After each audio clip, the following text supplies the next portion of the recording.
So as you guys may know, Zack Snyder's Justice League is coming out this week, and I thought it's about time I gave my thoughts on the theatrical version.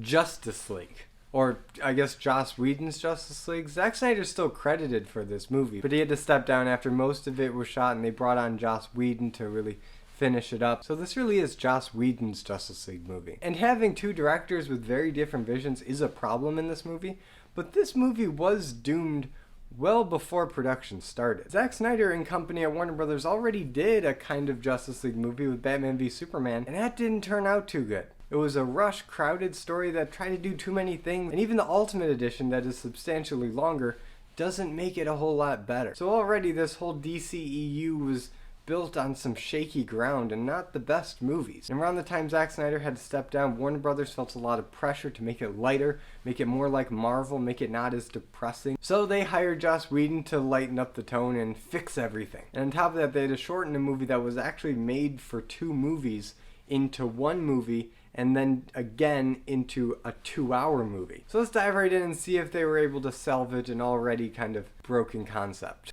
Well, the movie doesn't open on its strongest footing. With some cell phone footage of a couple of kids interviewing Superman. And I'm just gonna get this out of the way, the lip CGI in Superman definitely looks its worst in this cell phone footage. But throughout the rest of the movie, it does fluctuate from you barely even notice it to oh my goodness, what's going on with your teeth, man? But really cringy lip CGI doesn't necessarily make or break the movie. It's just unfortunate that the movie starts with this. But after that, we get an introduction to Batman. He's on the rooftops of Gotham City fighting some crime, and he terrifies a criminal to draw out one of these parademons. So Batman is played by Ben Affleck, reprising his role from Batman v Superman, and he is pretty good as Batman. I always thought he was a decent choice to play Batman, and even though I don't think his character was developed very well in Batman v Superman, he can still pull off the Dark Knight Returns style Batman very well. And when he's on the rooftops roughing up criminals, it's a lot of fun to see, and it's very Batman. And they even got Danny Elfman to do the music for this movie, and he brings in little hints and at times more overt references to the music that he made for Tim Burton in the '89 film. But I will say the only thing with Batman that doesn't exactly land is the very forced Joss Whedon humor that when Ben Affleck has to say he's not entirely comfortable and you can feel it, that comedy isn't really his strong suit, and the character of Batman himself is not the quippiest of the superheroes. And while I'm at it, whoever had the idea to have a scene where Batman is half dressed in his Batman costume, he looks ridiculous. It destroys the illusion that this suit is some kind of armored futuristic outfit.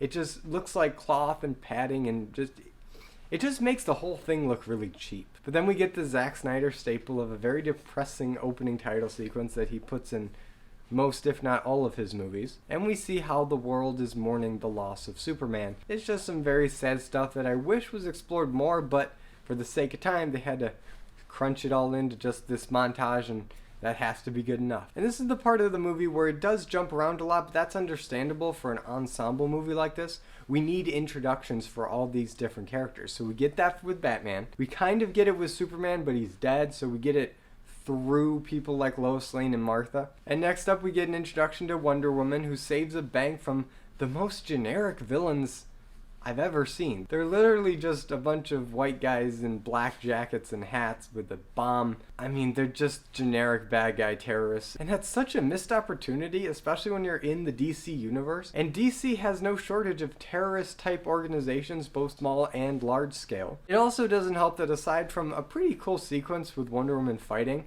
this scene doesn't add up to much. No other main player in the story is there. This isn't the scene where Batman recruits her or anything, and not even a parademon shows up. It's just a small side story with Wonder Woman. And in a movie where you're already really cramped for time, this scene should have either been cut completely or reworked to further the plot more. But in all fairness, Gal Gadot as Wonder Woman is one of the better actors in this movie, especially with all the reshoots. She's the only one I believe to actually retain the dignity of the character throughout all this troubled production. And next up, we get introduced to Aquaman. Now this one is admittedly a better introduction than we got for Wonder Woman, mostly because it furthers the plot, or at least has the potential to further the plot. And that's because Bruce Wayne is there and he's actually recruiting Aquaman, instead of Aquaman just doing his own thing. And Bruce tells him about the mother boxes and the invasion, but Aquaman's like, nah, Batman, you're crazy, I'm best alone, and he leaves. So it's not like this whole recruitment thing is really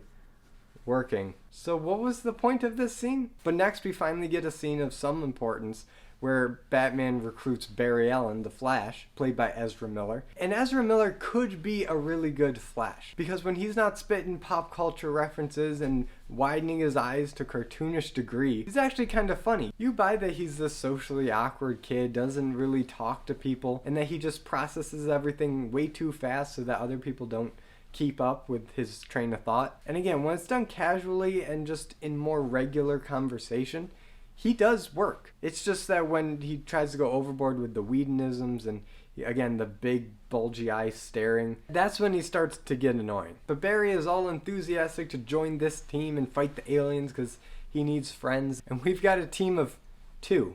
So where's everybody else? Well, Wonder Woman finally chose to join Batman because the Amazons got attacked and lost their mother box. And so she decides to tell Bruce Wayne this very long backstory while they're walking in a park by the lake. Now that's a pretty lazy way to get out exposition, isn't it? And she tells him about this war that happened eons ago with gods and Green Lanterns and Amazons and Atlanteans and men.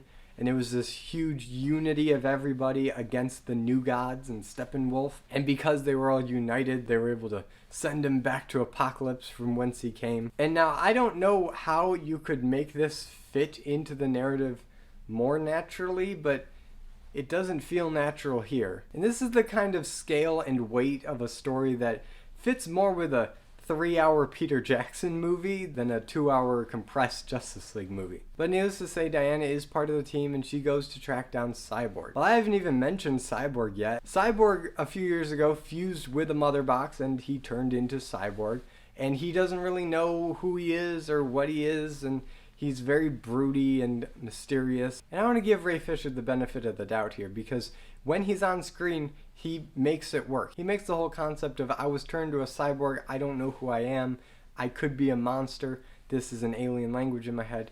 He makes it work. The only problem is that he's not given nearly enough time or development to really make you understand where he's coming from. He's mostly just used as a MacGuffin to find the mother boxes, or to separate the mother boxes, or dig up the body of Superman. He's mostly just used for support. But when he's given time to shine, which is only like 2 scenes, he does do a good job. But let's talk about Steppenwolf, because his introduction is when he attacks the Amazons, and then we see more of it in that backstory. Now, Steppenwolf is one of the new gods related to Darkseid, and after his defeat at the hands of the Unity, he was banished, disgraced, and now that Superman is dead, he's using this opportunity to reclaim the mother boxes so that he'll be accepted by the new gods again. Now, that's not a terrible motivation, but we don't see any of the other new gods. We don't see him on Apocalypse. We don't see any of the struggle that he's endured these thousands of years. So at the end of the day, it doesn't really matter why he wants the mother boxes. For the sake of the story,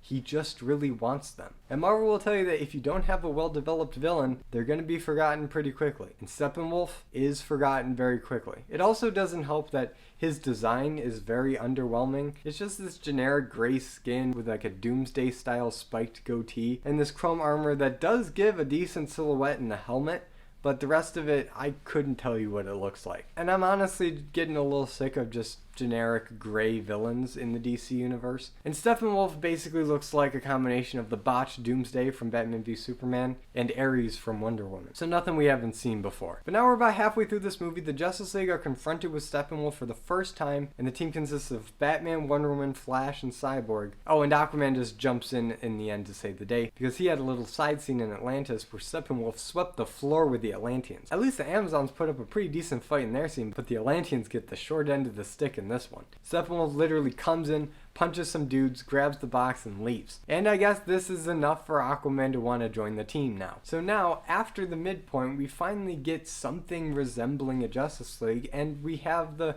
obligatory heroes bickering scene in this hangar that is not done nearly as well as in the Avengers, because it's not personality driven, it's plot driven. Batman wants to use the last mother box to revive Superman, and Wonder Woman doesn't think that's too good of an idea.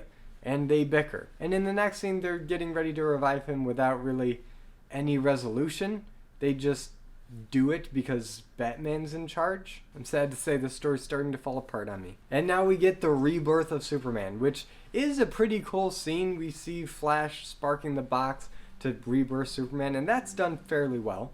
And then Superman comes out, and he's alive, and he's evil for no real reason. He's just kind of evil, and he wipes the floor with the rest of the league, which he's Superman. That's what he's gonna do. Until Lois Lane comes in and calms him down, and he flies away to kind of get his mind right, which we never really see. And this whole idea of the rebirth of Superman and in what state is he coming back, this could be an entire movie on its own. But no, they had to bring him back because of the stupid decision to kill him in Batman v Superman. And you can't have a Justice League without Superman, so they brought him back. And now they have to skip over what could be an interesting character progression where Superman finds his moral center again, finds motivation to save people. Because the next time we see him, which isn't until halfway through the climax, he's much more the big blue Boy Scout than he's ever been in these Snyder movies. But I'm getting ahead of myself. So throughout all this fighting with Superman, they leave the mother box unattended. Stupid.